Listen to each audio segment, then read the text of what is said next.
মানুহে কৈছে যে আলফাই মাৰিব লাগে, পৰেশবোৰে আমুক কৰিব লাগে, এনেকুৱা কৰিব লাগে। তো মই পাগল হ'ব লাগিব এইটো। মই কাৰোবাৰ মানে অনুভূতি আৱেগ প্ৰৱণ হৈ এটা ভুল কথা কিছুমান কওঁ, এইটোতো আমি মানি ল'ব নোৱাৰো নহয়।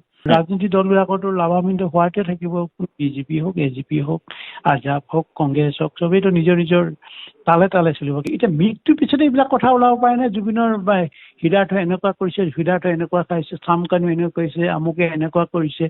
তেতিয়া প্ৰকাশ্যে কিয় কৰা নাই? প্ৰকাশ্য কিয় কৰা নাছিলে? এইটোৱে কথাটো। কোন জগৰীয়া? শ্যাম কানুৰ লগত ইমান ঘনিষ্ঠ হ'ব পাৰে কোন জগৰীয়া? তাৰ কাৰণে শ্যাম কানু তাৰ হেৰি নাই নেকি? বিবেক?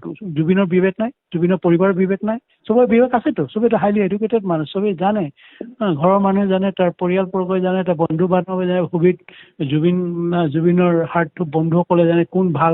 তেতিয়া কেলে নগ'লে? মঞ্চবিলাকত এটা মা দেউতা, ককাই ভাই, ল'ৰা ছোৱালী লৈ চাব পৰা অৱস্থা আছেনে? গৈছেনে? চাইছেনে মানুহে? কোন চাম মানুহে এতিয়া বিহু মানে এইবিলাক বিহুৰ সন্মিলনবিলাক বা সেই অনুষ্ঠানবিলাক উপভোগ কৰে? যুৱ চামে কৰে। আৰু যি যুৱ মেক্সিমাম মাতাল হৈ যায়, তেতিয়াহ'লে আমি কোনফালে গৈছোঁ? তাক সেই লৈ কোনোবাই মাতিছিলে, মতা নাই। আমাৰ অন্ধভক্তবিলাক আছে, আমি আছোঁ, আমি সকলোৱে আছোঁ। আমি প্ৰতিবাদ কৰা নাই, বা উশৃংখল হ'বলৈ দিছোঁ।